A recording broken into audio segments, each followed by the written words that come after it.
My biggest race of the year is next weekend, so we are getting ready. So we have a lot of work to do in completing turns and making sure we're hustling out of the barrels but finishing them before we do so. So today I decided to do some basic strength training. I really wanted to push that collection and picking up that shoulder in the round pen. Super basic stuff, not a lot of change, a lot of circles, and making sure she maintains collection throughout the entire thing. It's funny because there's that warm-up period where she starts out a little slower. She warms up, she gets really good at it, and then you can feel her get tired. Once I feel her get tired, I push her past it a little bit more. Then we stop. So as my warm-up, I do like to include hip movements to move my horse. So usually that includes letting go of my reins and just steering her with my shoulders and hips. Here we're just doing some trotting and circles, trying to get her to pick up that shoulder.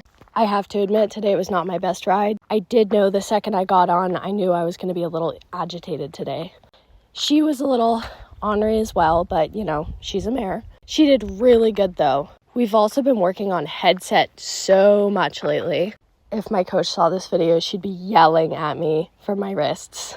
They are very bent in a lot of parts of this video. Yikes. She has a very thick throat latch, so it's actually really hard for her to do this movement, so we've had to spend an extra amount of time on it. And you can see here she's starting to get a bit tired.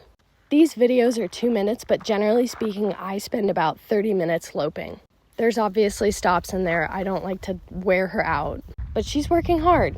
Now I'm walking her out before I start a new round of loping. I'm really trying to hear that hip tracking correctly and it pushing those front feet forward, as well as those shoulders pulling rather than landing on them hard. I'm also working on my body position. I'm trying to make that muscle memory because I know in the race I will not remember it. I did end this ride a bit sad. I felt like there wasn't a ton of progress, but my horse tried her darndest. We ended with a nice trail ride too. So we'll see you next time.